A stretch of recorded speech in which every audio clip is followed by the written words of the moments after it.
다같이 기도하심으로 금요 예배 드리시겠습니다. 다같이 기도 드리시겠습니다. 하나님 아버지 참 감사드립니다. 이 시간 저희가 주님 예배 가운데 우리의 생각을 다시 한번, 우리의 마음을 다시 한번 주님 앞에 드러내며 주님께서 주시는 그 말씀 가운데 다시 한번 우리의 마음과 머리를 조명해 볼 수 있도록 하심을 너무나도 감사드립니다. 이 악한 세상 속에서 그 흐름에 따라가는 것이 아니라 주님께서 주시는 그 은혜를 따라갈 수 있도록 함께 하시옵소서.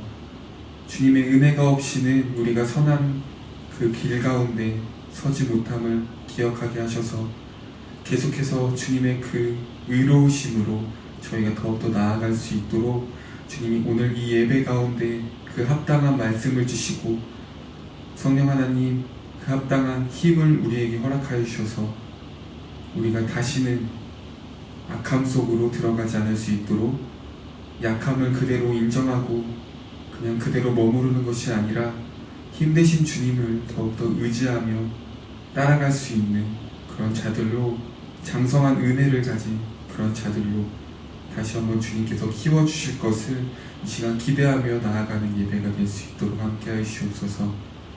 저희가 주님께 고백하는 모든 반응들 가운데 주님께서 함께 해주시고 역사해 주시옵소서.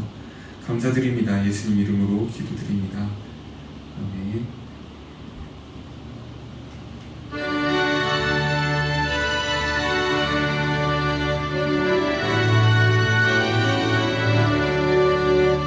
이 세상 험하고 나 비록 약하나 늘 기도 힘쓰며 큰 권능 얻겠네. 주의 은혜로 대속받아서 비와 같이 붉은 죄 눈같이 이겼네. 주님의 권능은 한없이 크오니 돌 같은 내 마음 곧 녹여주소서. 주의 은혜로 대속받아서 비와 같이 붉은 죄 눈같이 이겼네. 내 맘이 약하여 늘 넘어지오니 주 예수인 주사 굳세게 하소서. 주의 은혜로 대속받아서 비와 같이 붉은 죄 눈같이 이겼네. 죄 사함 받은 후 새 사람 되어서 주 앞에 서는 날 늘 찬송하겠네. 주의 은혜로 대속받아서 비와 같이 붉은 죄 눈같이 이겼네. 이 세상 험하고 나 비록 약하나 늘 기도 힘쓰며 큰 권능 얻겠네. 주의 은혜로 대속받아서 비와 같이 붉은 죄 눈같이 이겼네. 주님의 권능은 한없이 크오니 돌 같은 내 마음 곧 녹여주소서. 주의 은혜로 대속받아서 비와 같이 붉은 채 눈같이 이겠네. 내 맘이 약하여 늘 넘어지오니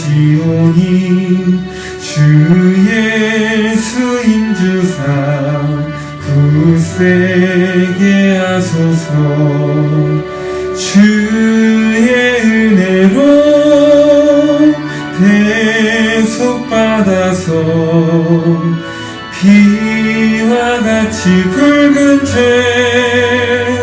눈같이 이겼네. 죄사함 받은 후 새 사람 되어서 주 앞에 서는 날 늘 찬송하겠네. 주의 은혜로 대속받아서 비와 같이 붉은 채 눈같이 이겠네. 아멘.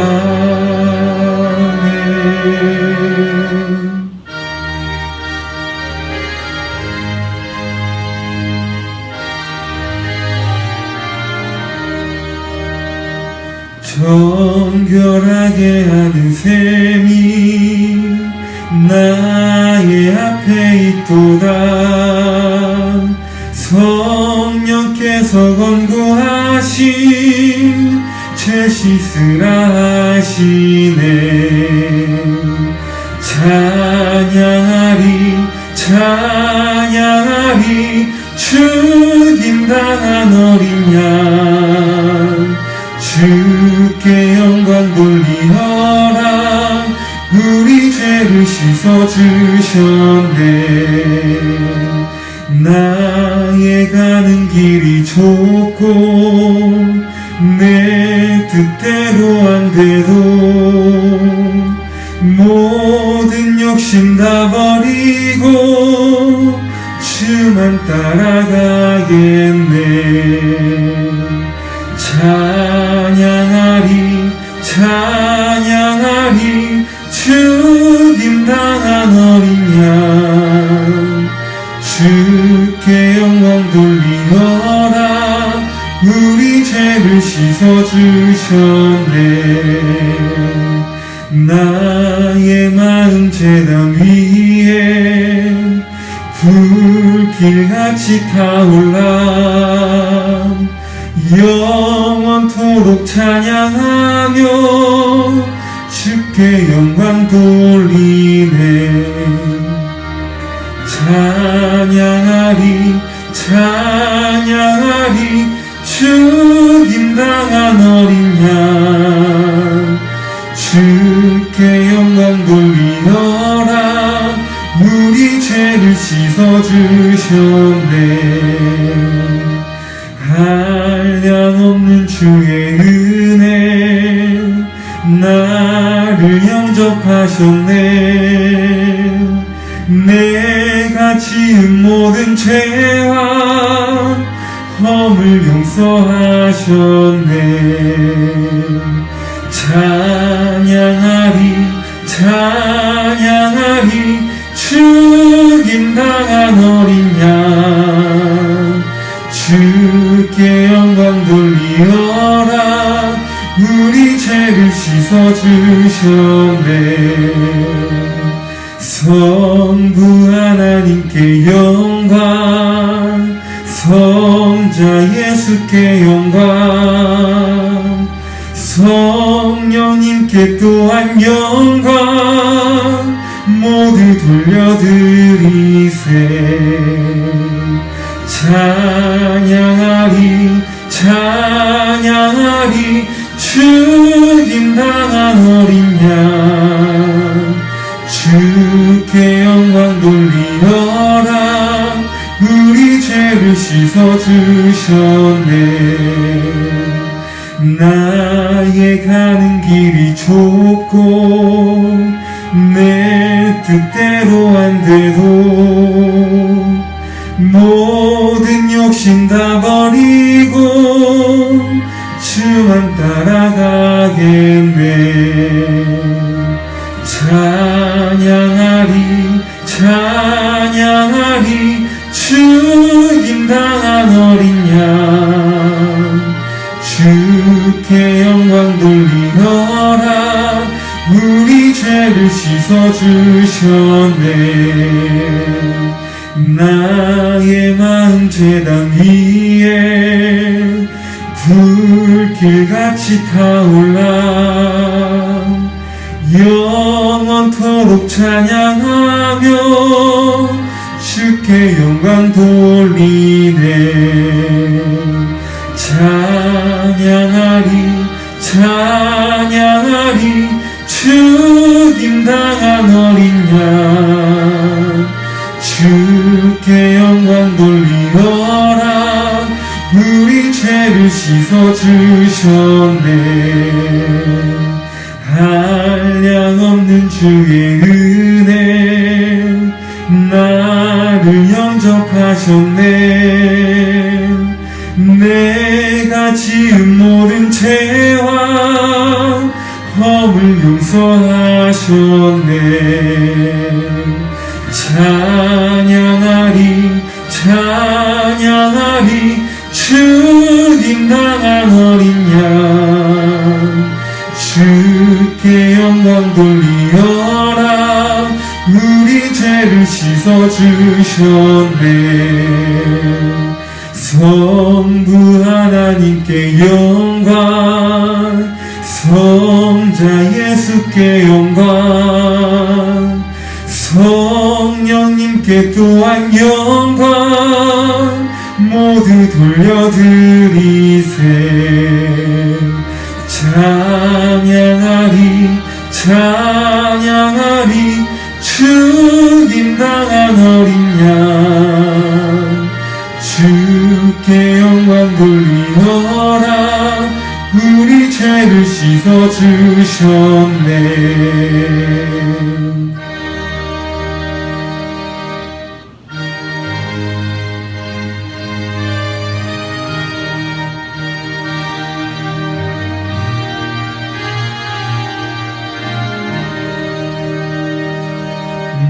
주의 도움 받고자 주 예수님께 빕니다. 그 구원 허락하시사 날 받아주소서. 내 모습 이대로 주 받아주소서. 날 위해 돌아가신 주 날 받아주소서. 큰 죄에 빠져 영축을 날 위해 피 흘렸으니 주 형상대로 빚으사 날 받아주소서. 내 모습 이대로 주 받아주소서. 날 위해 돌아가신 주 날 받아주소서. 내 힘과 결심 약하여 늘 깨어지기 쉬우니 주 이름으로 구원해 날 받아주소서. 내 모습 이대로 주 받아주소서. 날 위해 돌아가신 주 날 받아주소서. 내 주님 서신 발 앞에 나 꿇어 엎드렸으니 그 크신 역사 이루게 날 받아주소서. 내 모습 이대로 주 받아주소서. 날 위해 돌아가신 주 날 받아주소서. 내 힘과 결심 약하여 늘 깨어지기 쉬우니 주 이름으로 구원해 날 받아주소서. 내 모습 이대로 주 받아주소서. 날 위해 돌아가신 주 날 받아주소서. 내 주님 서신 발 앞에 나 꿇어 엎드렸으니 그 크신 역사 이루게 날 받아주소서. 내 모습 이대로 주 받아주소서. 날 위해 돌아가신 주 날 받아주소서. 내 주님 서신 발 앞에 나 꿇어 엎드렸으니 그 크신 역사 이루게 날 받아주소서. 내 모습 이대로 주 받아주소서.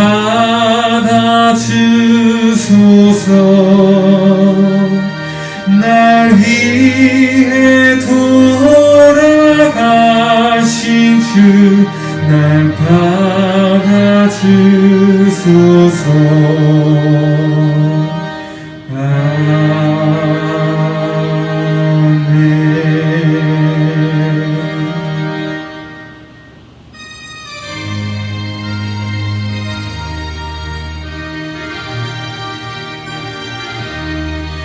예수 앞에 나오면 죄사함 받으며 주의 품에 안기어 편히 쉬리라.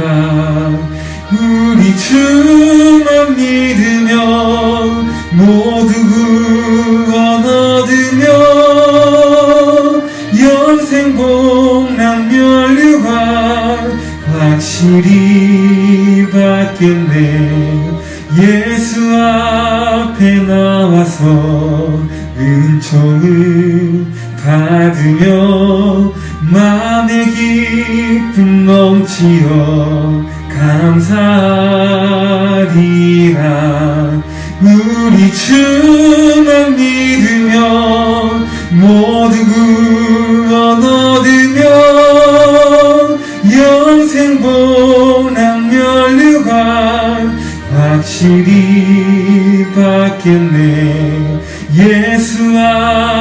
앞에 설 때 흰 옷을 입으며 밝고 빛난 내 집에 길이 살리라.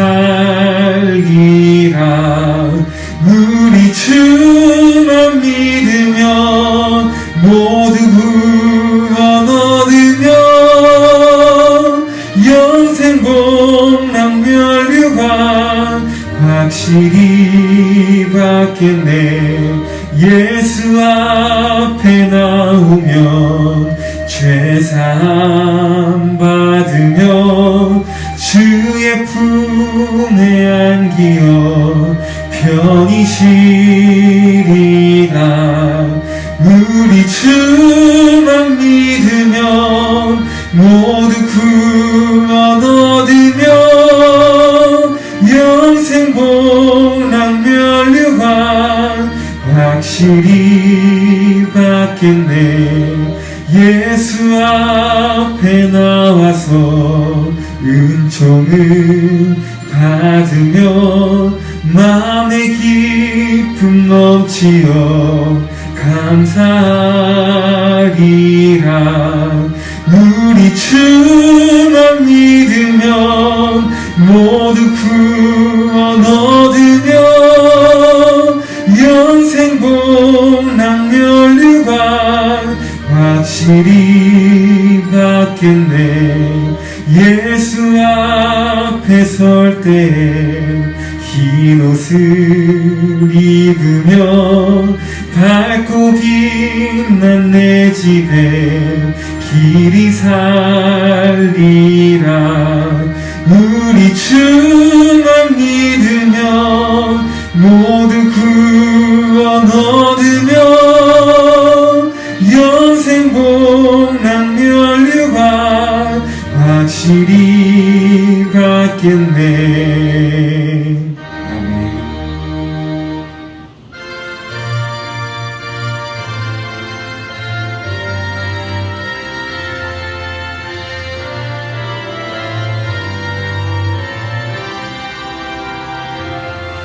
주 예수님 내 맘에 오사 날 붙들어 주시고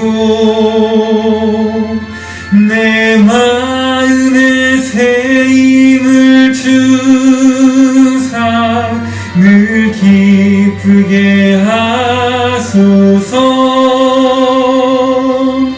사랑의 주 사랑의 주 내 맘속에 찾아오사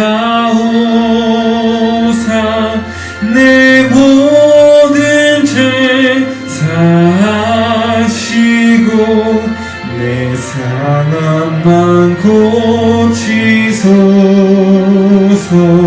주 예수님 내 맘에 오사 내 소원 다하시고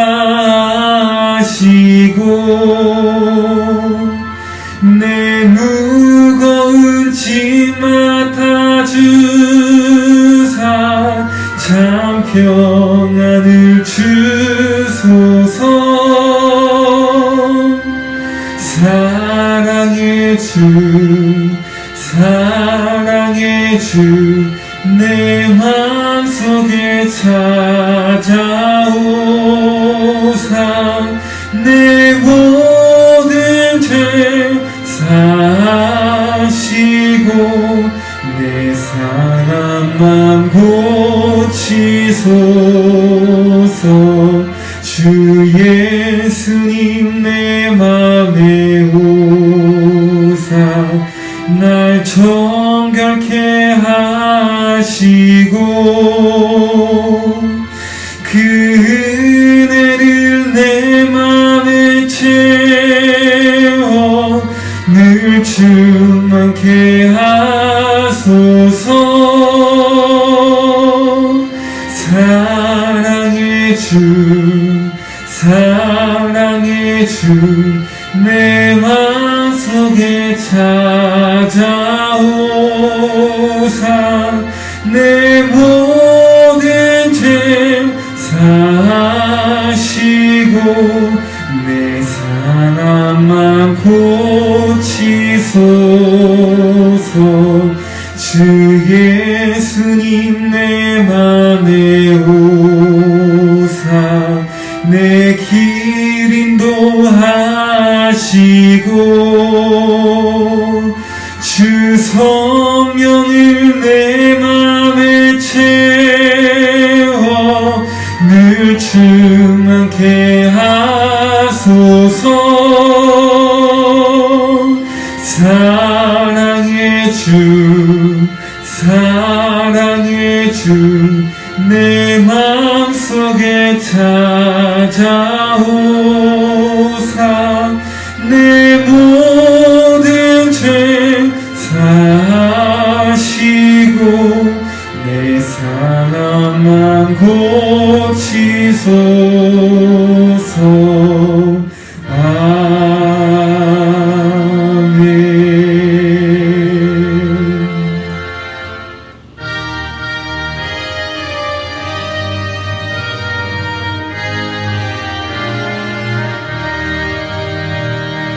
믿는 사람들은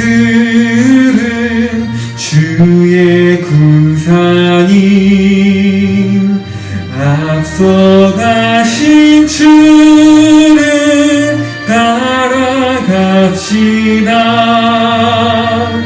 우리 대장 예수 길을 들고서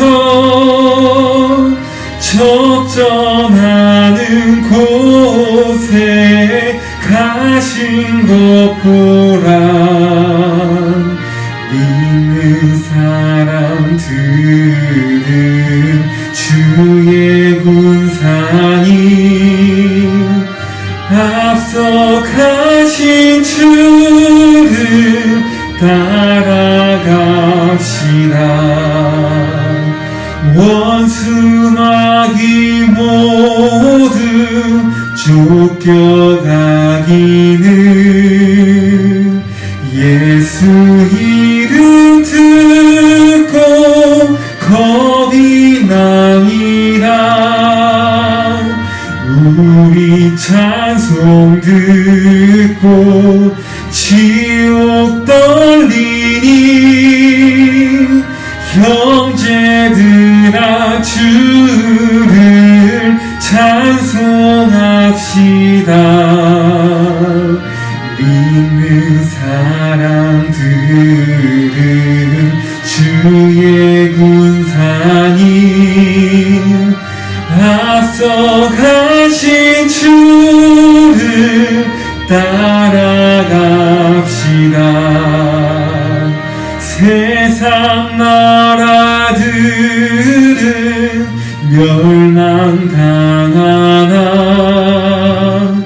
예수 교회 영영 왕성하리라. 마귀 권세가 해치 못하는 주가 모든 교회 지키심이라. 믿는 사람들은 주의 군사님 앞서 가신 주를 따라갑시다. 백성들아 와서 함께 모여서 우리 모두 함께 개가 부르세. 영원토록 영광 권세 찬송을 우리 임금 주께 돌려보내세. 믿는 사람들은 주의 군사님 앞서 가신 주를 따라가 것이다. 아멘.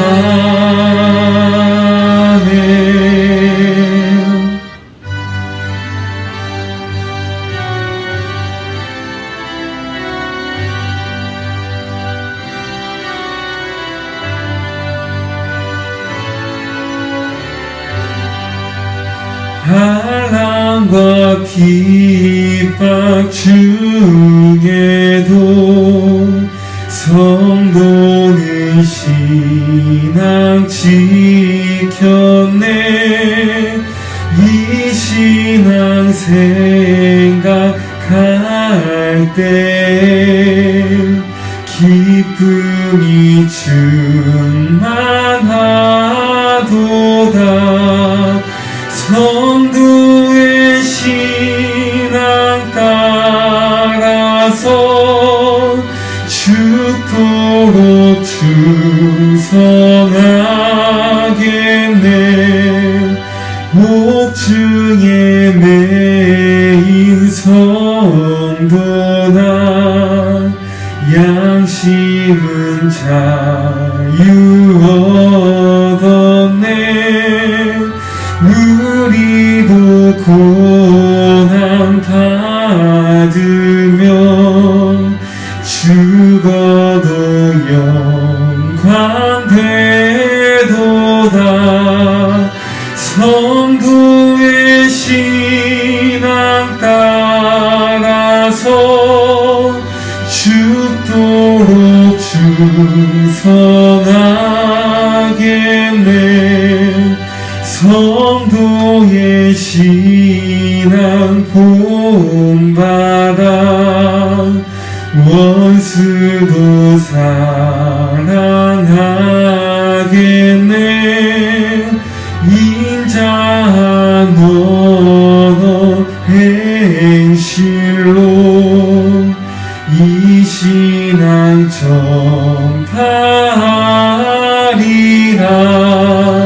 성도의 신앙 따라서 죽도록 충성하겠네.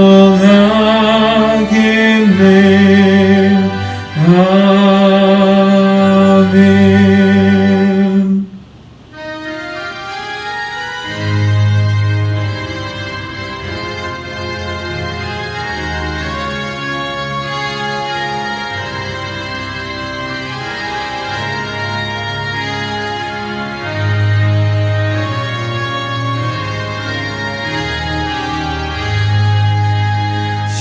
십자가를 질 수 있나.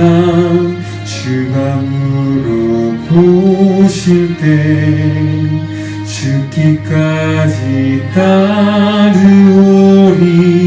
성도 대답하였다. 우리의 심령 주의 것이니 주님의 영상 만드소서. 주님도 따라 살아갈 동안 사랑과 추선 늘 바치오리다. 너는 기억하고 있나. 구원받은 강도를 그가 회개하였을 때 낙원 허락받았다. 우리의 심령 주의 것이니 주님의 영상 만드소서. 주님도 따라 살아갈 동안 사랑과 충성 늘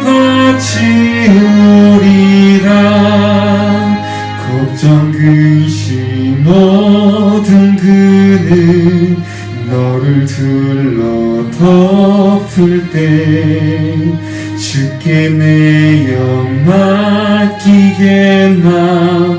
최후 승리 믿으며 우리의 심령 주의 것이니 주님의 형상 만드소서.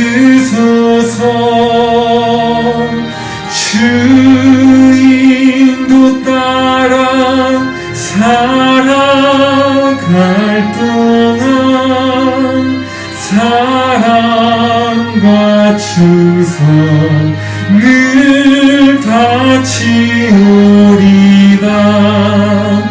이런 일 다 할 수 있나. 주가 물어보실 때 용감한 자 바울처럼 선뜻 대답하리라.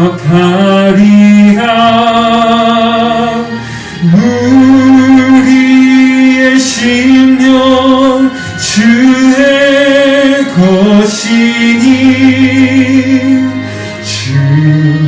주님의 형상 만드소서.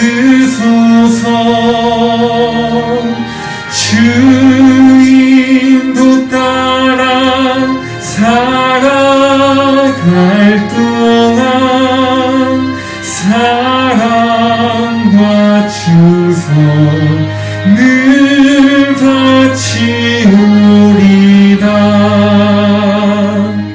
이 시간 오늘 예배를 위해서 다 같이 기도드리시겠습니다.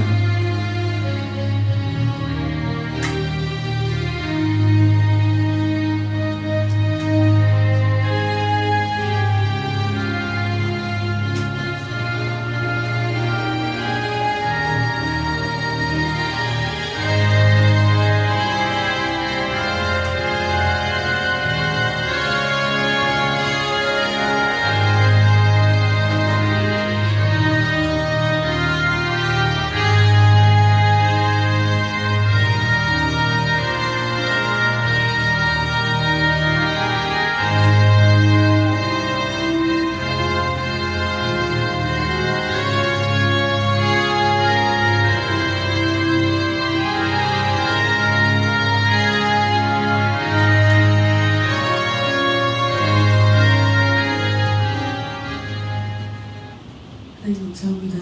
하나님 예배할 수 있는 모든 시간 저희들 허락해 주셔서 지금 말씀 가운데 또 기쁜 진리를 깨달으며 그 말씀 가지고 생명으로 나아갈 수 있는 모든 시간 저희들에게 허락해 주셔서 참으로 감사합니다. 이 시간에 하늘의 문을 여시고 저희들 가운데 크신 은혜로 함께 하여 주시옵소서. 주를 다스려 주시고 온전히 하나님께서 베풀어 주신 그 사랑을 풍성하게 받아서 우리가 하나님을 사랑하며 하나님을 향해서 우리가 이 땅에서 하나님의 백성답다라고 하는 많은 증거들을 보여줄 수 있는 하나님의 증인으로 살아갈 수 있는 우리가 될 수 있도록 하나님 참 더욱더 강력하게 은혜를 역사하여 주시옵소서. 말씀을 들을 때 더욱더 겸손함으로 받아들이게 하시고 살아있는 그 하나님의 음성을 들을 수 있도록 저희들의 내면을 더욱더 깨끗하게 하시고 저희들에게 들을 길을 허락하시며 참석하지 못한 자들 불쌍히 여겨주시고 교회 속해 있는 자들 한 사람 한 사람 지금 찾아와 주셔서 하나님의 사랑이 그들을 얼마나 아름답게 하는지 그들 삶을 얼마나 풍성하게 하는지 그들 보통에 하나님이 없음을 하나님의 은혜가 없어서 당하는 것이라는 것을 그들이 하루속히 깨달을 수 있도록 하나님 그들을 불쌍히 여겨주시고 그들에게 이 시간 깨닫는 영으로 정신 차리게 하는 우리가 성령으로 찾아가 주시고 덮어 주시옵소서. 끝나는 시간까지 사랑으로 더욱더 강하게 역사해 주시고 은혜로 더욱더 역사해 주실 하나님의 은혜를 기대하며 예수님 이름으로 기도합니다. 아멘. 지난 시간에 우리는 우리 영혼이라는 것이 불멸하는 존재인 것에 대한 것을 얘기를 했어요. 저는 워낙 평소에 생각을 긴 시간 많이 해왔기 때문에 이런 부분에 고민을 참 많이 했던 것 같아요. 영혼이 죽지 않는 존재다.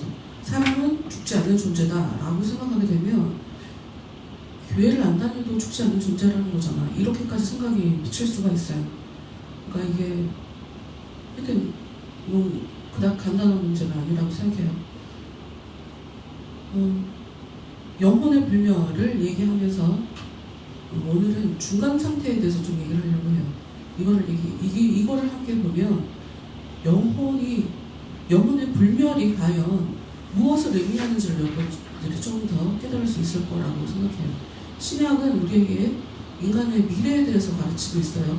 정확하게 신약이 인간의 미래에 대해서 확실히 얘기해 주시는 거는 일단 주님께서는 우리한테 재림하실 것이다. 더군다나 주님은 내가 속히 온다. 예수님 스스로도 그 얘기를 해주셨고 그 이후로도 많은 기자들이 예수님이 속히 오신다 하는 것을 재림하신다 하는 것에 대해서 약속을 하고 계시단 말이에요.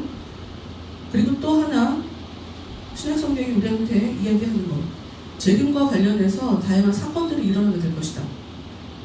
즉 재림과 관련돼서 일어나는 사건들은 부활이 있고요, 마지막 심판이 있을 거라고 하고 새 땅이 창조되어야 된다라고 하는 것이 이 예수님의 부활에 나타나게 될 예수님의 재림과 나타나게 되는 사건들을 이야기하는 것이에요.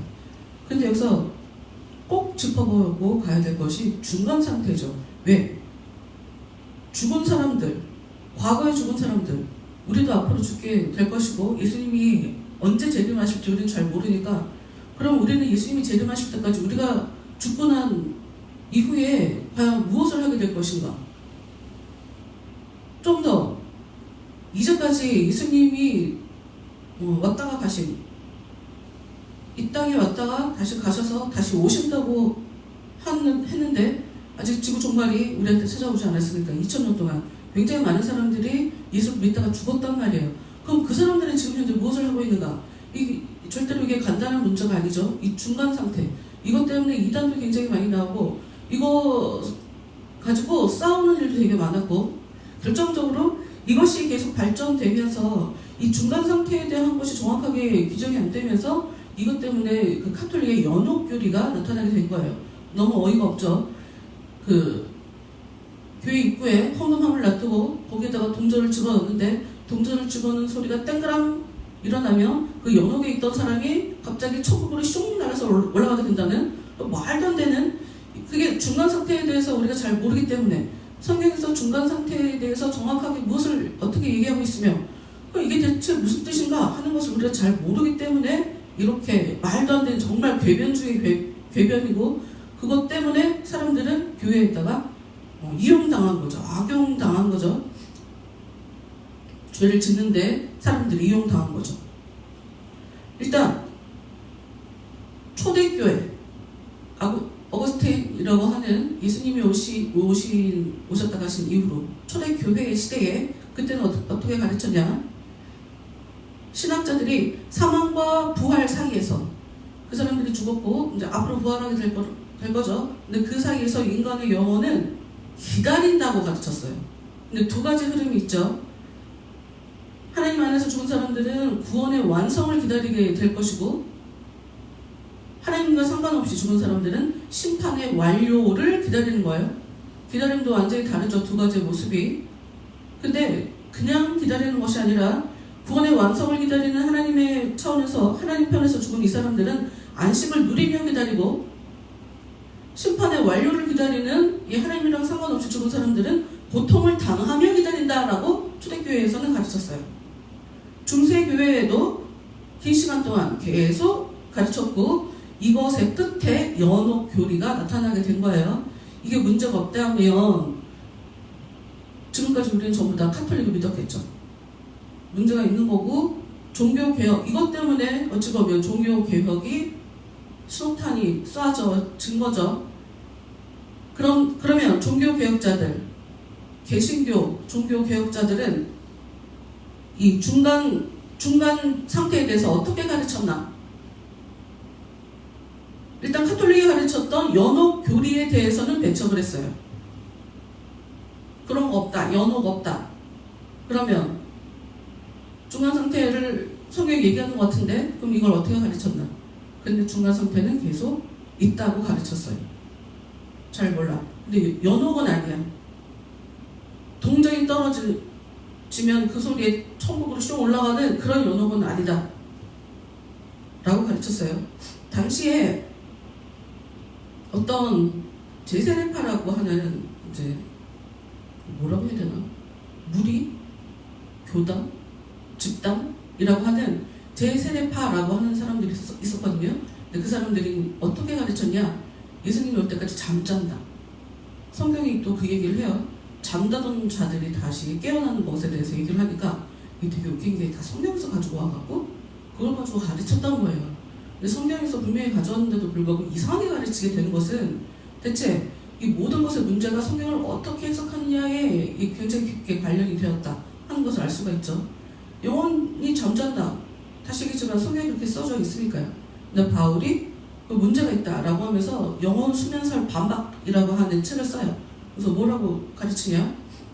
중간 상태는 복되다. 그런데 더 큰 복을 기대하는 상태다. 그리고 그 복된 것은 잠정적이고 불완전한 것이다.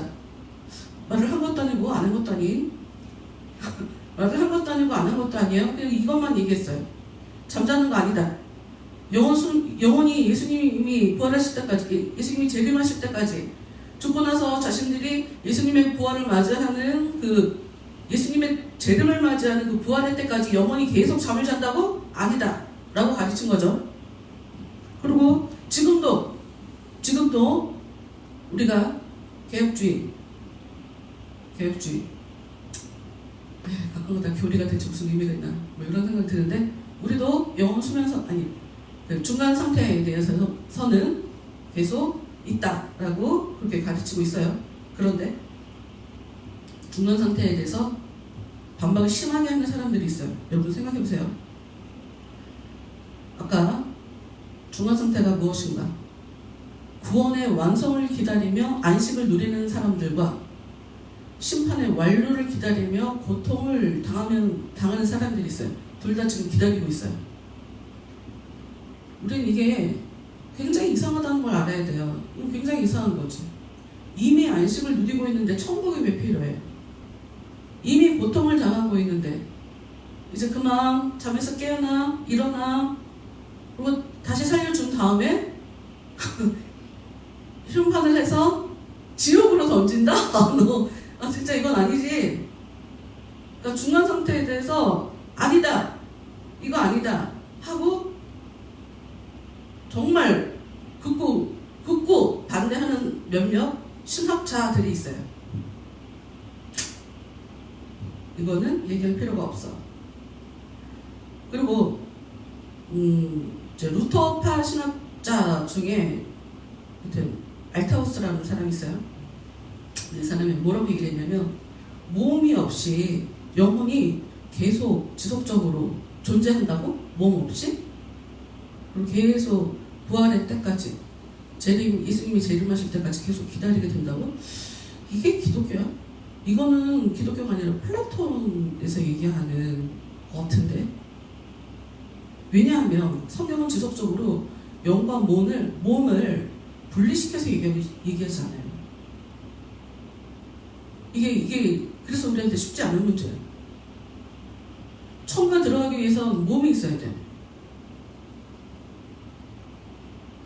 그런데 사람이 죽은 상태에서, 그 영혼만 있는 상태에서, 몸이 완전히 분리된 상태에서 영혼만 계속 긴 시간 기다리고 있나? 그럼 뭐가 필요하냐? 하나님은 새로운 것을 창조해야 돼. 그런 것처럼 보여. 그 교리 자체가. 이것도 아닌 것 같아. 이거는 기독교가 아니고 우리가 너무 이상하게 성경을 해석한 것 같다 하고 얘기하게 된 거죠. 그리고 이것에 문제가 또 있어. 분명히 하나님은 개인 자체보다 전체에 관심이 있어요. 전체주의 같다. 인간 자체에만 관심이 있는 게 아니라 그 인간 하나하나를 바탕에 둔 공동체에 관심이 있는 게 하나님이거든요. 근데 혼자 계속 기다리는 건지 잠을 자는 건지 계속 예수님이 50대까지 계속 무한 기다리게 만든다면 너무 개인주의적이란 말이에요. 이게. 개인은 전체와 어떤 상관관계가 있어야 되는데 너무 개인주의자. 이거 기독교 아닌 것 같다 하고 계속 얘기를 하게 된 거죠. 그리고 구원의 완성을 기다리면서 안식을 누린다. 그 안식 자체를 성경은 복이라고 얘기하는데 무슨 복을 더 받아? 무슨 복을 더 받겠다고? 그리고 이미 아까 말씀드렸던 대로 이미 지옥에 들어간 거 아니냐. 심판, 고통을 계속 당하고 있는데 지옥을 들어간다고? 이건 아닌 것 같다 하고 얘기를 하는 거죠. 그러면 우리는 이 기독교 안에도 중간 상태에 대해서 가르치고는 있는데 대체 이 사람 얘기가 맞는지 이 사람 얘기가 맞는지 정확하게 알지 못하는 상태에서 그럼 말씀을 보면서 우리가 좀 정립을 해야 되겠죠. 일단 우리가 지난주에도 영혼의 불멸설에 대해서 얘기했어요. 영혼은 사라지지 않는다 라고 성경이 얘기하는 것 같은데 제가 말씀드렸지만 영혼과 몸이 일단 분리가 된다면 그건 죽음이잖아요. 이 문제에 대해서 좀 봅시다. 왜? 일단 영혼과 몸을 분리시킨다. 이걸 죽음이라고 얘기하는 거는 다시 말씀드리지만 이건 플라톤 철학이에요. 이건 기독교가 아니야. 기독교는 이런 식으로 바라보지 않아요.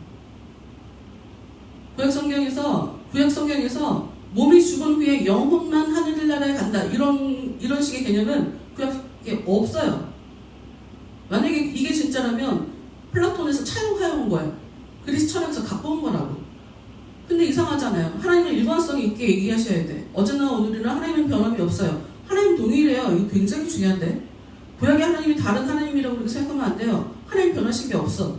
옛날에 신약시대에 한 새로운 이야기를 했다는 건 이건 있을 수가 없는 거예요. 신약 성경에 나와 있는 많은 말들이 전부 다 구약에 있는 말들을 다시 리바이벌한, 다시 반복한 것들이고 예수님도 말씀을 성취시키러 이 땅에 오셔서 태어나기 직전부터 어렸을 때 사역하는 그 순간순간마다 구약의 말씀을 삶 속에서 재현해내느라고 인생을 사셨지 새로운 것들을 전혀 얘기하지 않은 새로운 것들을 제시하시지 않았어요. 새로운 사상을 제시한 게 아니야.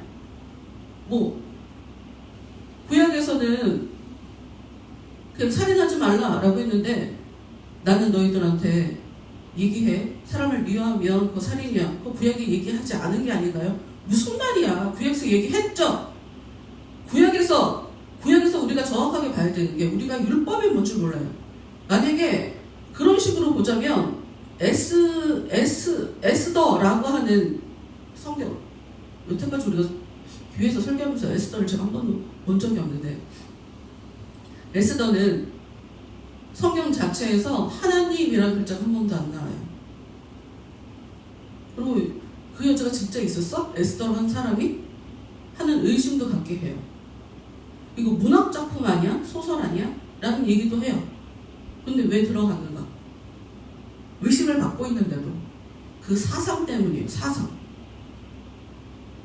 구약에서 지속적으로 너희들이 율법을 지키는데 마음이 글러먹었어. 그거 갖고 공의를 얘기하시고 정의를 얘기하시면서 너희들의 공의를 흘려보내라. 하수처럼 정의를 흘려보내라 라고 얘기하는 예수님이 새롭게 얘기하신 게 아니에요. 표현법이 새롭지. 예수님의 정신 자체가 새로운 것을, 어떤 것을 새롭게 얘기해 주신 게 아니거든요. 어찌됐건 단순하게 몸과 영혼이 분리되는 것을, 분리가 돼서 영혼 자체만 하늘에 들어가는 것을 천국이라고 예수님 때 예수님 하신 말씀 보면 그런 것처럼 보이니까 그게 맞다면 구약에서도 계속 그렇게 가르쳐 왔었어야 됐어요. 근데 구약에서는 그런 게 없단 말이지. 그러니 우리 영혼이 죽지 않는 존재고 이런 식의 접근을 하면 안 돼요. 그런데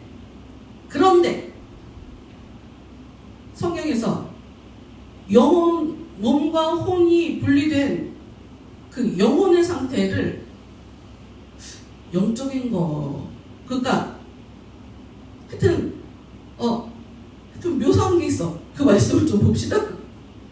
그걸 보면 우리가 좀 이해할 수 있을 것 같아요. 일단 신약성경을 먼저 보고 갈게요. 그냥 들으세요.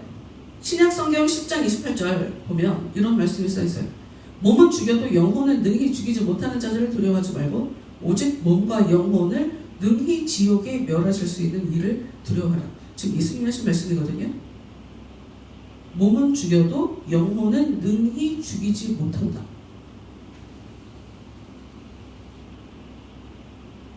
몸과 영혼이 분리가 되는 것에 대해서 지금 얘기를 하고 있는데, 악한 것이 우리의 몸은 죽일 수 있다. 근데 영혼은 죽일 수 없다 라고 써있죠. 그럼 영혼 자체가 불멸하는 존재인 것처럼 보이죠. 이 이야기 자체가. 근데 여러분, 그렇게 거기다가 중심을 잡으면 안 돼요. 이 말씀이 우리한테 가르쳐주는 건 몸은 죽지만 영혼은 죽지 않는다라는 의미가 아니에요. 몸은 죽지만, 그러니까 말씀이 그렇게 보여요. 그렇게 보인다니까? 다시 말씀드리지만 왜 이단이 많이 나오냐? 분명히 말도 안 되는 얘기도 성경을 가지고 와갖고 왜 저렇게 말도 안 되는 얘기를 하는가? 오해하게 써져 있어. 성경 자체가. 성경이 몸은 죽이는데 영혼은 죽이지 못하는 자들을 두려워하지 말라고 써있으니까, 몸은 죽는데 영혼은 사라지지 않는구나. 악한 것은 우리의 영혼을 죽이지 못하는구나. 이렇게 생각하게 만든단 말이에요. 근데 여기서 얘기는 그 얘기가 아니라 그들이 우리의 영혼을 죽이지 못한다 하는 그런 개념으로 보면 안 되고, 정말 너희들이 하나님을 믿으면, 진짜 너희들이 믿음이 있으면 걔네들이 너희들을 진짜 제대로 건들지 못한다 이런 식으로 접근을 해야 돼요. 진짜 제대로 죽이지 못한다 하는 그런 의미인 거지. 몸은 죽일 수 있어. 근데 내 영혼은 안 죽어. 이런 식의 이분법적으로 접근을 하면 안 돼요. 나 진짜 답부터 얘기하고 싶네. 근데 답부터 얘기하면 여러분 좀 놀랄 수 있어요. 답부터 얘기하면. 어찌됐든 우리의 영혼에 하나님의 은혜, 하나님의 영이 성령께서, 그러니까 하나님이 선택하신 자들, 하나님이 붙잡고 있는 그 사람들은 몸이 죽는다 할지라도 그 영혼은 사라지지 않는, 그런 게 있구나 하는 그 정도는 우리가 이해할 수 있어요. 그 얘기가 그 얘기 아닌가요? 아니야. 그러면 계시록 6장 9절하고 계시록 20장 4절을 보면 또 이런 게 있어요. 계시록 6장 9절에 이런 말씀이 있죠. 다섯째 인을 떼실 때 내가 보니 하나님의 말씀과 그들의 가진 증거로 말미암아 죽임을 당한 영혼들이 나와요. 근데 죽임을 당했대요. 그리고 계시록 20장 4절에는 또 내가 보니 예수를 증언함과 하나님의 말씀 때문에 목베임을 당한 자들의 영혼과, 둘 다 저 세상 하늘 위에서 있는 존재들에 대한 얘기를 하고 있거든요. 둘 다 지금 영혼에 대해서 얘기를 하고 있어요. 그 사람들 죽은 사람들 얘기하는 게 아닌가? 이제 비참하게 죽은 사람들, 하나님 때문에 목베임 당한 자들, 그러니까 쉽게 말해 순교 당한 자들에 대해서 지금 얘기를 하고 있어요.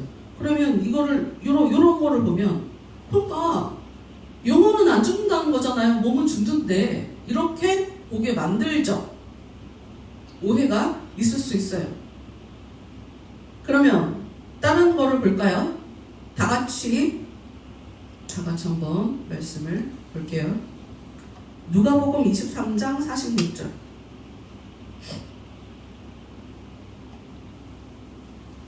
누가복음 23장 46절. 진짜.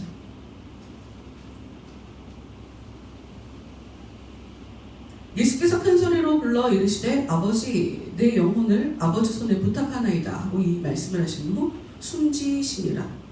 여기 지금 영혼에 대해서 얘기를 하고 있어요. 예수님이 죽는 상황이죠. 지금 예수님의 뭔가 영혼이 분리가 될 거죠. 이제 십자가에서 죽기 직전이시니까. 근데 예수님이 지금 내 영혼을 부탁한다고 얘기했어요. 그러니까 영혼은 사라지지 않는 존재가 아니냐, 그런 것처럼 보이고, 비슷하게 스테반도 죽을 때 사도행전 7장 59절에 그들이 돌로 스데반을 치니 스데반이 부르짖어 이르되 주 예수여 내 영혼을 받으시옵소서 하고 이야기하는 게 있거든요. 똑같이 나를 받으시옵소서, 내 몸을 받으시옵소서 라고 쓰이지 않고 죽는 딱 그 순간에 영혼을 받아달라 라고 그렇게 얘기를 했어요.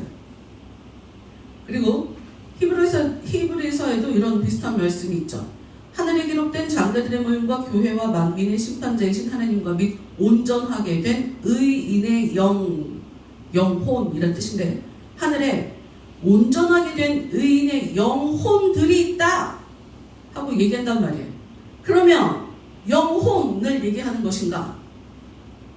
근데 지난주에도 잠깐 말씀드렸지만 여기에 영혼, 그러니까 푸시케라는 이 말을 통해서 우리가 보통 생각하는 유령과 같은 존재에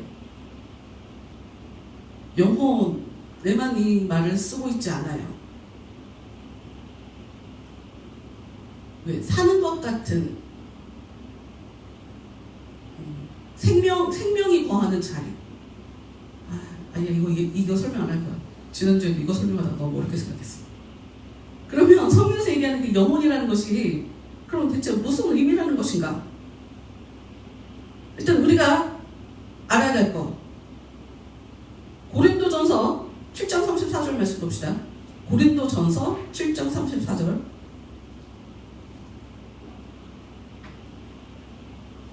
그러니까 바울이 시집가지 마라, 결혼하지 마라 라고 써있는 말씀인데, 고린도전서 7장 34절. 몇 번 말씀드렸지만 바울은 그때 바울이 활동할 당시에는 임박한 종말이 임박할 것이다. 빨리 이 세상에 올 거라고 생각했어요. 그리고 땅끝이라고 생각하는 스페인에 복음이 전달을 했거든요. 근데 예수님이 예루살렘과 온 유다와 사마리아와 땅끝까지 이르러 내 증인이 되리라 그랬단 말이에요. 그 말씀하시고 가셨잖아요. 그래서 바울은 자기가 소명을 다 이룬 걸로 생각을 했어요. 그래서 땅끝에 복음이 전해졌기 때문에 예수님이 다시 올 거라고 진짜 생각을 했어요. 그러니까 바울도 완벽하게 잘 알았던 게 아니라 종말론에 대해서 좀 잘 몰랐던 거예요. 예수님에 대해서 하신 그 말씀에 진짜 그 의미를 몰랐던 거죠. 고린도전서 7장 34절.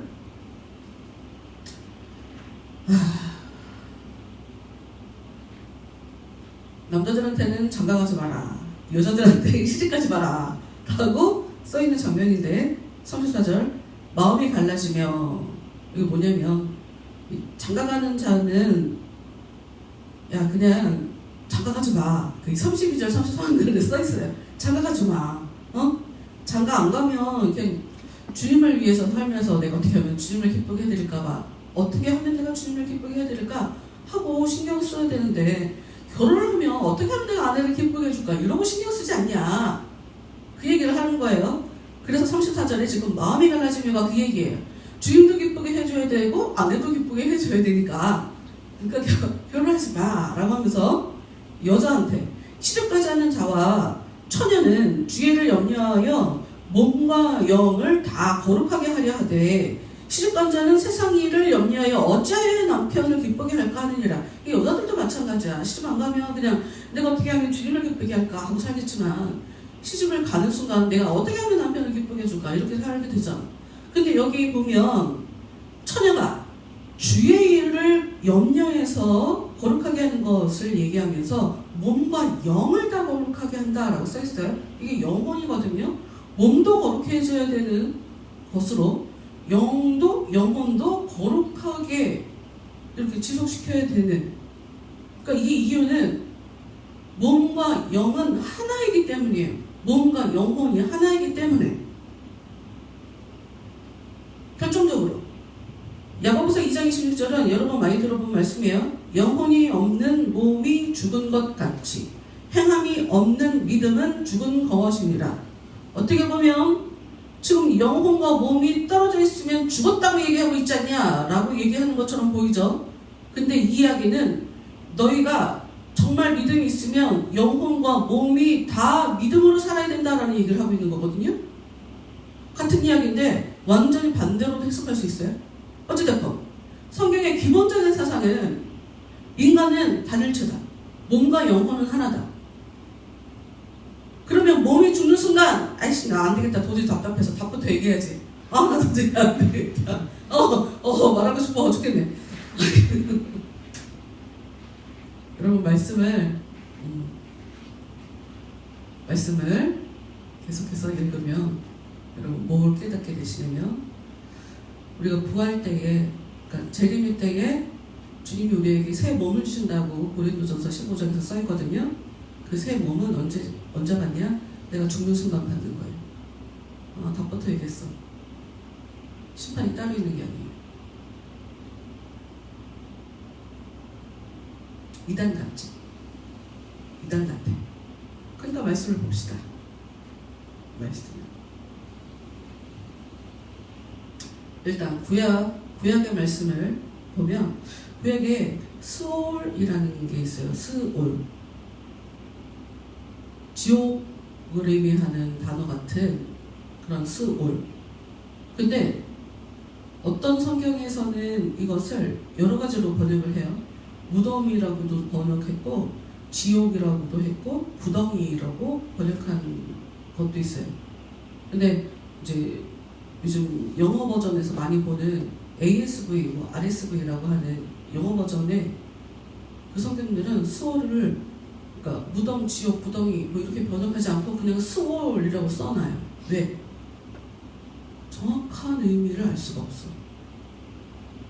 여러분 다시 얘기했지만 여러분 우리는 구원, 영혼 구원 이러면 우리가 죽어서 천국 가는 것에 대해서만 얘기하지만 성경은 어려운 일에서 그 어려움을 해결받는 것도 구원이라고 얘기해요. 그걸 구별해서 얘기하고 있지 않단 말이야. 이 소울 어떻게 보면 무덤 같고 어떻게 보면 지옥 같고 어떻게 보면 구덩이 같은데 또 답부터 말하면 사람 마음이 지옥 같으면 그게 지옥이에요. 사람 마음이 지옥이면 그게 소울에 내려간 거라고. 은혜가 내 안에 찾아오면 이미 하늘나라에 들어간 거하고 똑같아요. 내 마음이 무덤 같으면 내 마음이 지옥 같으면 나는 이미 지옥 들어간 거라고. 성경에 그렇게 얘기를 한다고요. 월커포라고 하는 되게 유명한 사람이 있어요. 우리도 이제 학교 다니면서 조직신학 시간 때 이 사람 책을 봤는데 조직신학자니까 성경의 기본적인 이제 틀, 논리의 체계, 신학의 틀을 세우는 사람이죠. 그러니 스월이라는 것이 대체 어떠한 것을 의미하는 걸까? 얘기를 하죠, 이 사람이. 근데 이 사람이 얘기하는데 그래, 이 단어가 항상 똑같은 것을 의미하지 않는다. 스월이란 단어가 쓰이는 곳곳마다 의미가 조금 다르게 써져 있는 것 같다 라고 하면서 세 가지 의미를 얘기를 해요.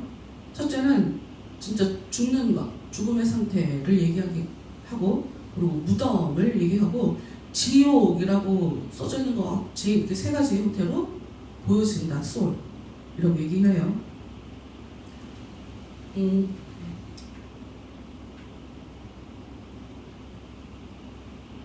사무엘상 2장 6절 말씀 여러분 들어보시면 알아요? 어떤 말씀이냐? 여호와는 죽이기도 하시고 살리기도 하시며 수월에 내려가기도 하시고 거기서 올리기도 하시는도다.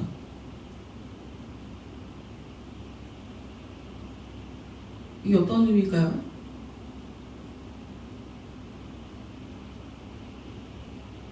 아버지 야곱이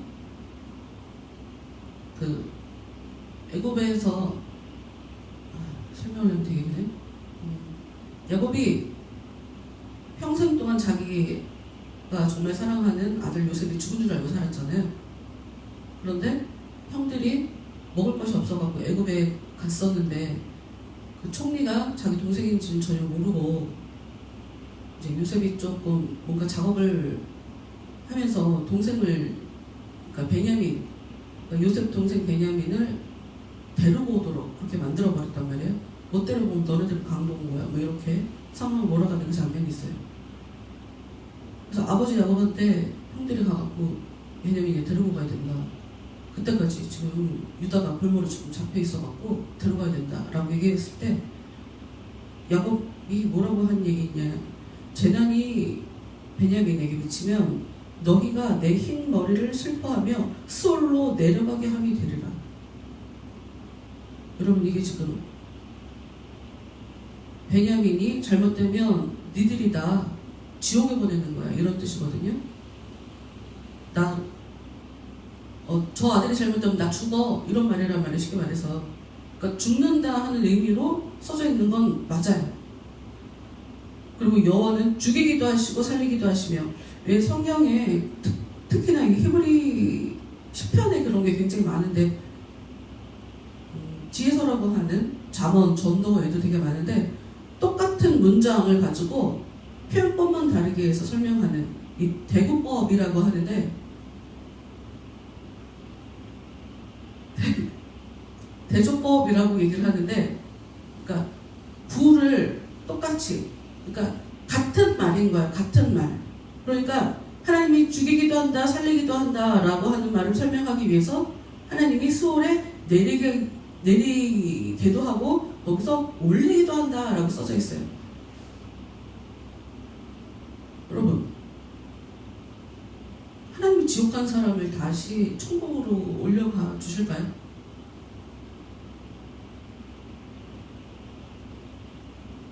이상하지 않아요? 정말 지옥 그 자체를 얘기한다면 하나님이 지금 지옥에 있는 사람을 천국으로 끌고 올라가는 일이 벌어질 거냐고. 그건 말이 안 되는데. 왜냐면 부자와 나사로의 그 비유에 보면 죽은 사람들은 완전히 다른 세상에 살게 되고 건너갈 수 없게 되어 있는 걸로 그렇게 묘사를 하고 있어요. 근데 하나님이 죽이기도 하고 살리기도 하십니다. 수월에 내려가기도 하시고 올리기도 하십니다. 굉장히 유명한 벌커프, 정말 벌커프가 유명해서 벌커프 신학에 대해서 우리가 다 같이 공부를 하고 있는데 그 사람이 제시하고 있는 근거로 들고 있는 이 수월이라는 단어에 대한 묘사, 이 말씀을 보면 볼수록 정말 죽음, 사람이 죽고 난 이후에 그 죽음 상태를 얘기하는 것 같이 정말 보이지 않아요. 그리고 일단 스올은 뭐 성경에 써 있는 걸 보면 뭐 문도 있는 것처럼 보이고 굉장히 어두운 것으로 이렇게 묘사를 하고 있고 우리 잠언 27장 20절 한번 함께 보도록 합시다. 잠언 27장 20절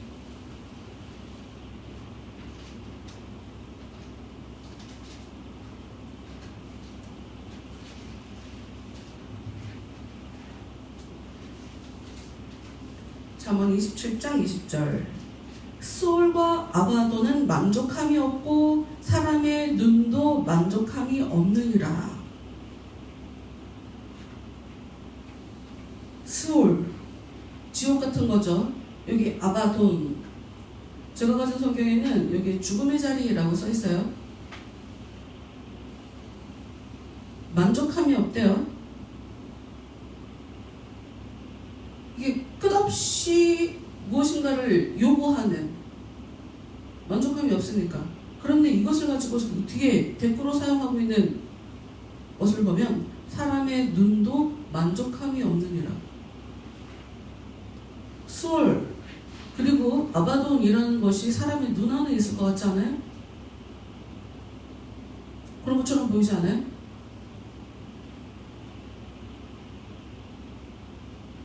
그런 것처럼 보이는데 다시 말씀드리지만 수월이라고 얘기할 때는 아들 죽으면 아들 잘못되면 나도 죽어 라고 얘기하는 게 나 진짜 지옥처럼 이제 살게 될 거야 뭐 이런 식의 표현이지. 아들이 죽으면 나는 지옥에 떨어지게 될 거야 니들이 나를 지옥으로 던져버리는 거야 이런 의미가 아니잖아요. 그럼 또 다른 말씀을 한번 보도록 할게요. 시편 141편 7절 저는 다 찾아져 있어서 안 찾아도 되지만 볼게요. 141편 7절.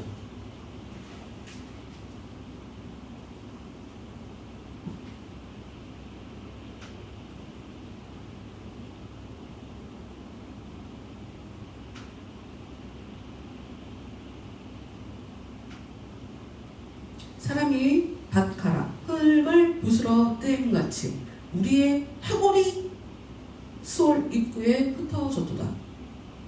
수월 입구, 해골, 지옥인 것 같죠? 무덤 일단 무덤으로 보여요. 해골이 있는 곳은 무덤이니까.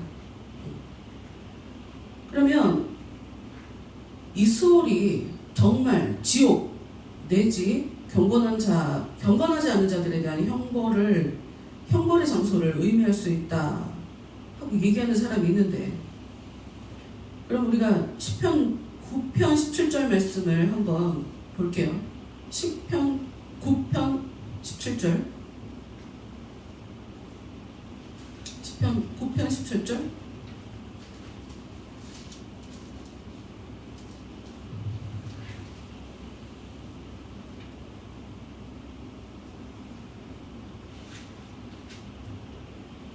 악인들이 수월로 돌아가며 하나님을 잊어버린 모든 이방 나라들이 그리하리로다.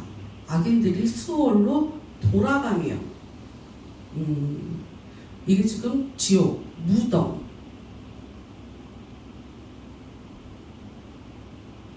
그리고 경건하지 않은 사람들을 형벌을 주는 그런 장소인 것 같아요.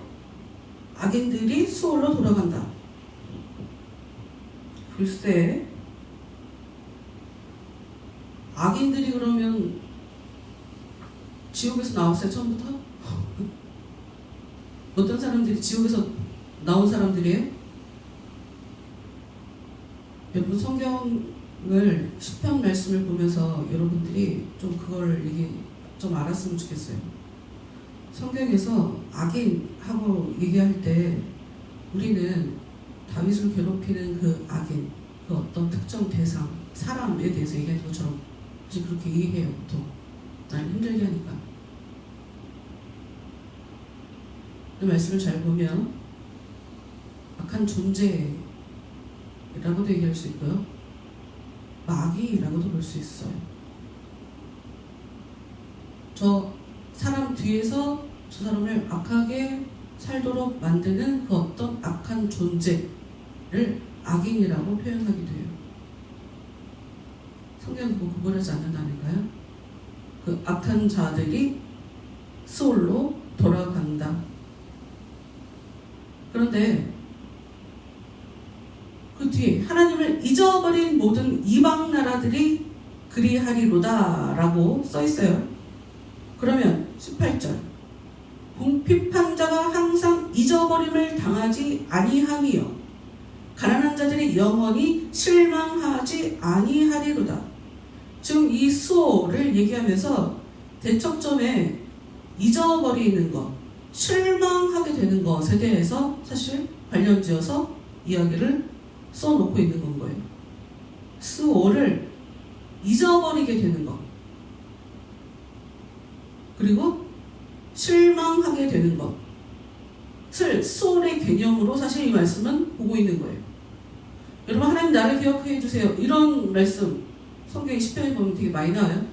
그리고 하나님이 기도수를 듣고 과거의 그 조상들과 한 약속을 기억하셨다, 뭐 이런 말씀 있어요. 하나님이 기억,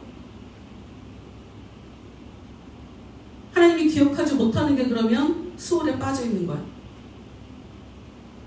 좀 더 봅시다. 시편 55편 15절.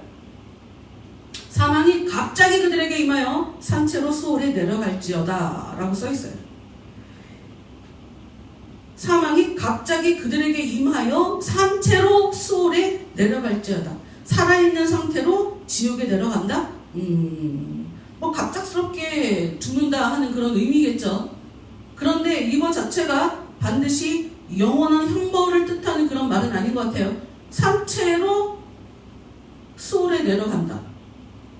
살아있으나 살아있는 존재가 아니다. 살아있으나 죽음을 맛보게 죽는 것처럼 살게 될 것이다. 이렇게 이해해야 오히려 우리가 자연스럽다고 볼 수 있죠. 그럼 또 하나, 잠언 15장 왜 진짜 10편에만 편자를 붙이는지 잘 모르겠네. 또 갑자기 잠언 15장 24절에 이런 말씀이 써있어요. 지혜로운 자는 위로 향한 생명길로 말미암음으로 그 아래에 있는 스올을 떠나게 되느니라. 생명의 반대 개념으로 스올이라고 써져 있죠. 지혜로운 자는 위로 향한 생명길을 가게 되기 때문에 그 아래에 있는 스올을 떠나게 돼 있다. 정확하게 지금 스올이 무엇인지는 모르겠지만 생명의 반대말인 건 확실해. 그런데 이거 자체가 영원한 형벌을 얘기하는 것 같진 않아요. 고통을 당하는 것 같고 하나님이 잊어버린다. 하나님이 잊어버린 거 다 잊어버린다는 것 자체가 영광을 잊어버린다. 그러니까 힘들게 살아간다는 것을 얘기하는 거예요.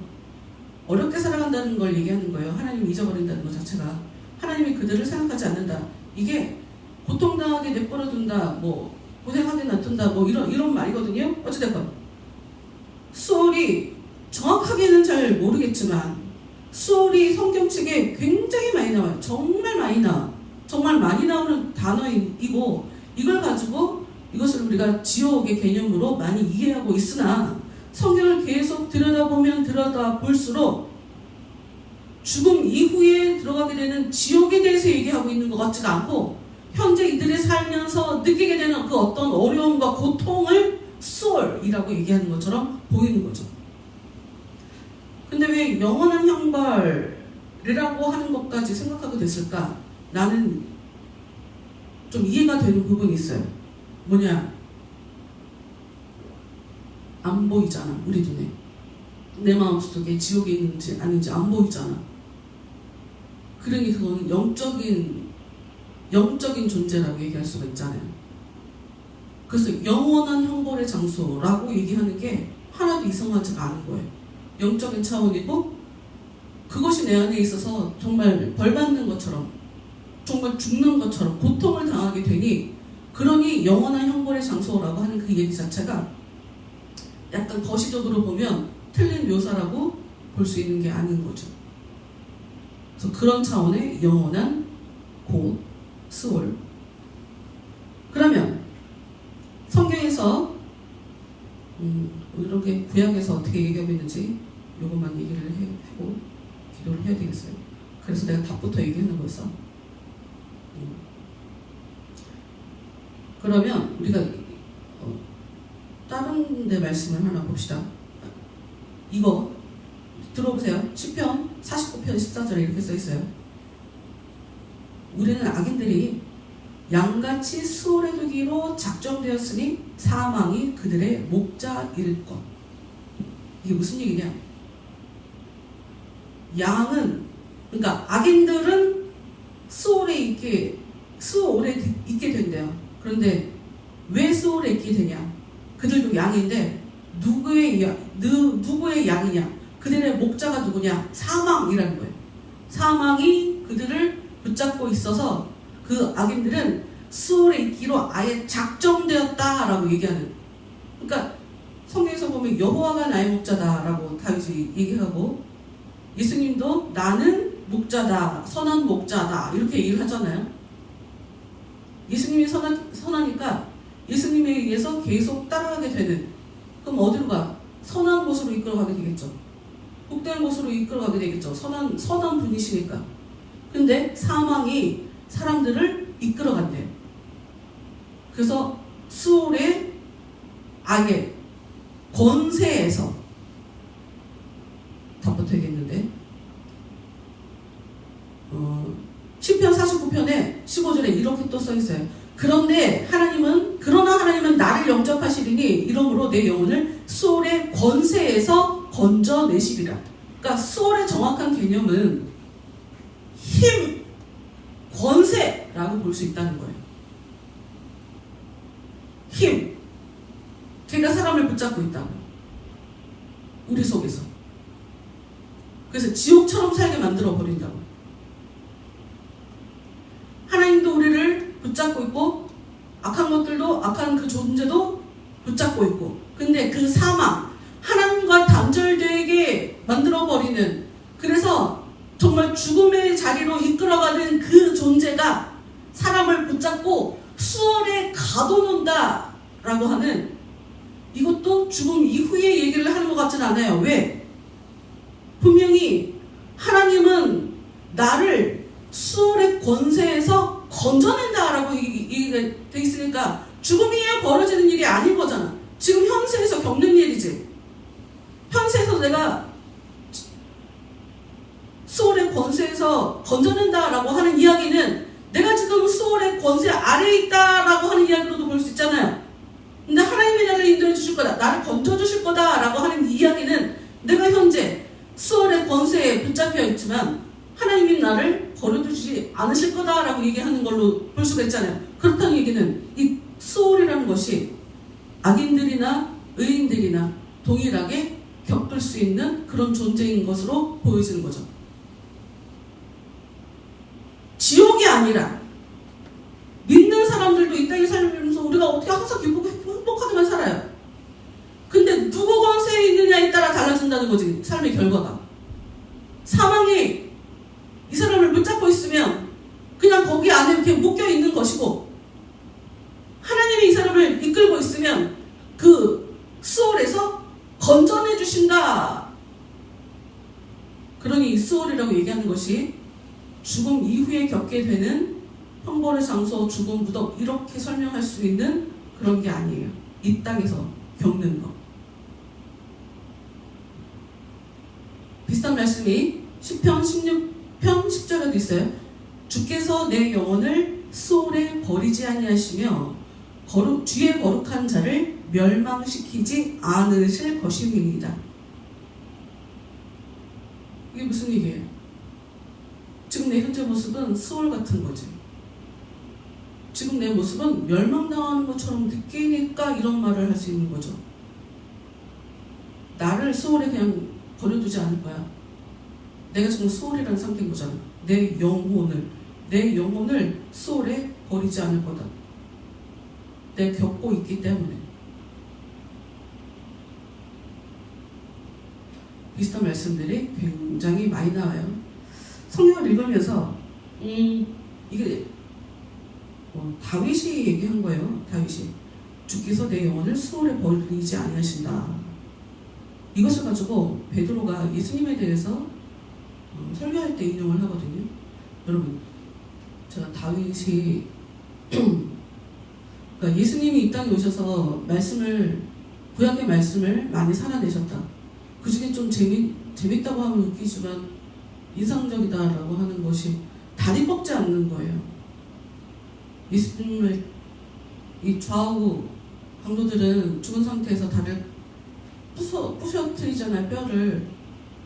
안식일 되기 전에 이렇게 부정한 것이 이렇게 달려있으면 안 되니까 빨랑 더러운 것들을 치워버리고 안식일을 지켜야 되니까 아직 안 죽어서 다리 무릎을 이렇게 꺾어버리는데 예수님이 이미 죽었기 때문에 그걸 안 하거든요. 근데 그것 또한 시편에 나와 있는 그 말씀을 예수님이 살아내려고 그렇게 했다는 거예요. 난 이게 너무 재밌는 거예요. 뭐가 재밌냐면 다윗은 그냥 예언한 거잖아. 자기가 하나님께서 약속해 주신 대로 내 후손에서 이새의 자손에서 다윗의 뿌리에서 새싹이 돋아나서 진짜 왕이, 진짜 구원자가 나타날 것이라는 것에 대해서 어느 정도 알고 있었지만 몇백 년 후냐 말이죠. 그때 일어날 일을 다윗이 지금 예언했지만 자기가 그 예언한 걸 자기는 모르잖아요. 자기가 예언하면서도 내가 한 이야기의 진정한 의미를 그는 모른다고요. 예수님이 오시고 난 이후에 그 말씀이 다윗이 했던 그 얘기가 무슨 의미인지 그때 가서 해결이 되는 건 거죠. 다윗을 보면 지금 주님이 내 영혼을 수월에 버리지 않을 거다. 다윗이 하여튼 그 당시 당시에 죽을 위험에 처해 있는 것이 아니다. 그러니 하나님은 나를 죽도록 내버려 주지 않을 거다라는 자기 확신을 가지고 이야기를 한 거죠. 그렇게 하나님께 시를 써서 하나님을 찬양한 거죠. 그런데 베드로가 사도행전에서 이야기한 것을 보면 그런 선지자라 하나님이 이미 맹세하사 그 자손 중에서 한 사람을 그 위에 앉게 하리라 하심을 알고 미리 본고로 그리스도의 부활을 말하되 그가 음부 그러니까 스올에 버림이 되지 않고 그의 육신이 썩음을 당하지 아니하시리라 하더니 베드로가 필요 이상으로 다윗의 말씀을 해석을 한 건지 정확하게 우리는 알 수가 없는데 성경에 이렇게 써 있는 것을 우리가 지금 베드로가 잘못 알았다라고 하면 우리가 이게 문제가 있는 거고 성경이 잘못됐다고 얘기한 거니까.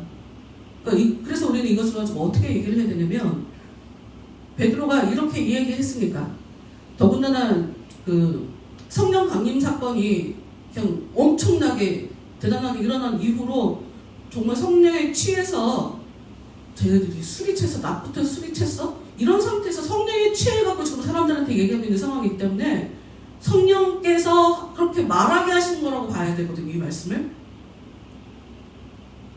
하여튼 다윗이 그때 내가 이런 상황에 대해서 하나님께 놔두지 않으실 거야 를 표현한 한 말씀으로 우리는 모두 다 알고 있지만 다윗은 그때 미래를 바라보고 미래에 벌어질 그 일을 환상으로 보면서 그렇게 얘기한 거야. 베드로가 사실 그 얘기를 지금 하고 있단 말이에요. 다시 스올 이 스올이라는 것이 죽음 이후에 가는 지옥에 대한 것을 묘사하는 것처럼 구약 성경에 나와 있지만 구약 성경 이 스올이 써져 있는 곳들을 계속 보고 또 봐도 죽음 이후에 가는 지옥의 개념은 아닌 것으로 보인다. 그리고 하나님께서 하나님을 믿는 자, 하나님의 백성들한테는 이 수월에서의 구원에 대해서 그 소망을 갖게 하신다 하는 것은 우리가 정확하게 알 수가 있어요. 남은 것은 다음 주에 더 하는 것으로 하고, 여러분 우리한테 중요한 건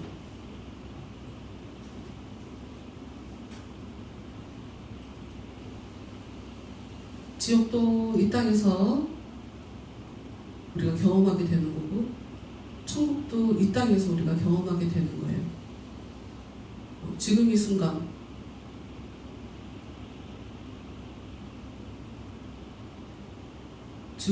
은 오페라한테 빼앗겨버려갖고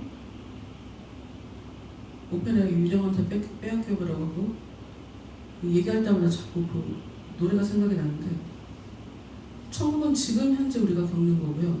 지옥도 우리가 지금 현재 살아가게 되는 거고요. 우리가 하나님에 대해서 믿어지지 않고 답답함이 사라지지 않고 진정한 안식이 없고 사실 지옥이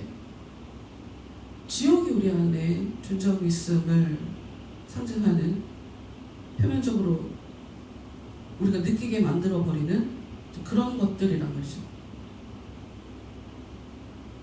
우리한테 중요한 건 누구나 다 지옥처럼 어려운 일도 겪게 되고 고난도 겪게 되고 그러나 하나님의 자녀가 그렇게 힘든 고통 가운데 그냥 살도록 놔두시는 하나님이 절대로 아니다. 그럼 지금 이 순간에 여러분이 여러분 스스로에게 정확하게 자기에게 반문을 할 수 있어야 돼요. 나는 지금 어떠한가? 나는 지금 이 땅에서 하늘나라를 지금 누리며 내가 살고 있는가? 내 안에 진짜 안식이 있는가? 나는 많은 은혜를 누렸지만 아직 갈 길 멀다 하는 것을 계속 느끼고 있어요. 은혜를 경험하면 경험할수록 내가 아직 하나님께 완전 정복되지 않았다. 더 넓혀야 된다. 더 확장시켜야 된다. 내 삶에 정말 하나님께서 더욱더 일하시도록 나만 사는 것이 아니라 다른 사람도 나를 통해서 살리시는 일을 하실 수 있도록 그래서 난 계속 확장되어야 한다. 그래서 난 계속 싸워야 되는 거고, 그래서 더 내가 하나님을 붙잡아야 된다 하는 압박이라고 해야 될까? 거룩한 부담감이라고 해야 될까? 그것 때문에 사실 잠이 잘 이루지 못할 정도로 저한테는 진짜 그 안식은 없는 것 같아요. 하나님이 나를 통해서 진짜 제대로 일하고 계신다 하는 것을 내가 제대로 느끼고, 내가 그 하늘나라에서 내가 지금 살고 있다라고 하는 그 안식이 나한테 나를 그냥 확 잡고 있지 못하기 때문에 나야말로 왜 아까 사람의 눈에 수월이 있다고 얘기하는데 끝도 없이 하나님의 그 은혜에 대해서 계속 갈구하게 되고, 진짜 구덩이처럼 하나님의 은혜를 계속 부어달라고. 나는 구덩이 어디인지도 모르겠다고, 밑바닥이 어디인지도 모르겠다고, 은혜를 받았는지도 모르겠다고, 더 부어달라고 저는 그렇게 계속 기도하게 되거든요. 영적인 것의 특성이죠. 내 안에 왔는데 나를 충분하게 채울 수도 있지만 어제까지 충만했는데도 불구하고 하루아침에 사라질 수도 있는 것, 사실 영적인 것의 특성이니까 불안정한 것이 우리 안에 역사하는 이 영적인 것들의 특성이니까, 하여튼 그래서 그냥 주님만 바라보면서 주님께 더 그냥 소망을 두고 간절히 주님 붙잡으면서 살아가는 게 내가 할 수 있는 유일한 것이구나 하는 생각을 하게 되는데, 여러분 오늘 절반 정도 얘기했고요. 다음 주에는 신약에 대해서 얘기할 거예요. 신약에서 어떻게 천국에 대해서 얘기하는지, 신약에서 지옥에 대해서 어떻게 얘기하는지. 그런데 이제 오늘 미리 말씀을 드렸던 것처럼 마지막 심판 날에 우리가 다시 살아나서 몸을 받는 게 아니라 예수님이 부활하신 이후에 사람들한테 나타나셨던 그 모습을 보면 이미 그분은 부활체를 입고 있었어요. 그런 일들이 죽음 이후에 우리한테 벌어지는 거예요.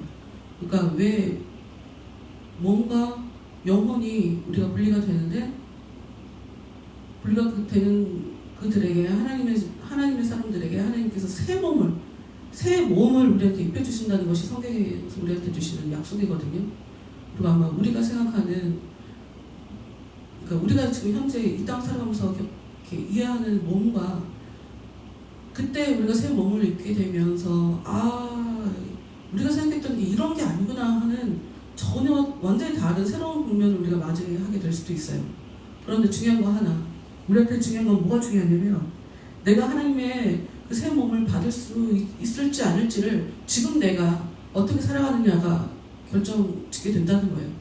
내 안에 정말 하나님께서 끊임없이 일하고 계시는, 정말 하나님이 나를 통해서 열매로 받으실 만한 그런 삶을 내가 살고 있다면 그런 몸이 나한테 올 것이지만, 그것이 아니라면 하나님의 약속은 나한테 그냥 흘려보내게 되는, 무상하게 되는, 아무 의미 없게 되는, 성경 안에서만 의미 있는 그런 말씀이 되어버린다는 거예요. 그 주를 믿는 자는 예수 안에서 죽는 거, 예수 안에서 죽으면 그래서 복된 거지만 예수의 바깥에서 죽으면 아무 의미가 없는 것처럼 지금 이 시간에 우리가 어떻게 기도해야 되냐.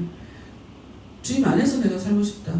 주님 내 안에 찾아와 주시고 내가 주님 안에서만 살아갈 수 있도록 나를 더 붙잡아 주시라고. 그런 사람이, 주님 안에서 살아가는 그 복된 자가 죽는 그 순간에도 하나님에 의해서 몸을 부여받게 되는 거지, 주님 바깥에서 살아가면 아는 것과 살아가는 것은 다르기 때문에 내 존재가 정말 하나님을 깊이 알고 하나님 안에서 살아가는 그 증거가 내 삶에 나타나기 전까지는 죽음 이후에 새 몸을 받는 것은 나한테 의미가 없는 얘기란 말이죠. 그러니 이 시간에 주님 저를 더 다스려 주시고 저를 제대로 지배해 주시고 제가 주님 안에서만 살아갈 수 있도록 도와주시고 제 안에 역사하고 있는 지옥의 권세, 사망의 권세, 나로 주님을 등지게 만들고 주님을 오해하게 만들고 주님에 대해서 잘못 해석하게 만들고 주님의 뜻대로 살지 못하도록 역사하는 나로 무지하게 살아가게 만드는 이 악한 것들의 그 권세를 이 시간에 끊어달라고 다 같이 기도하겠습니다.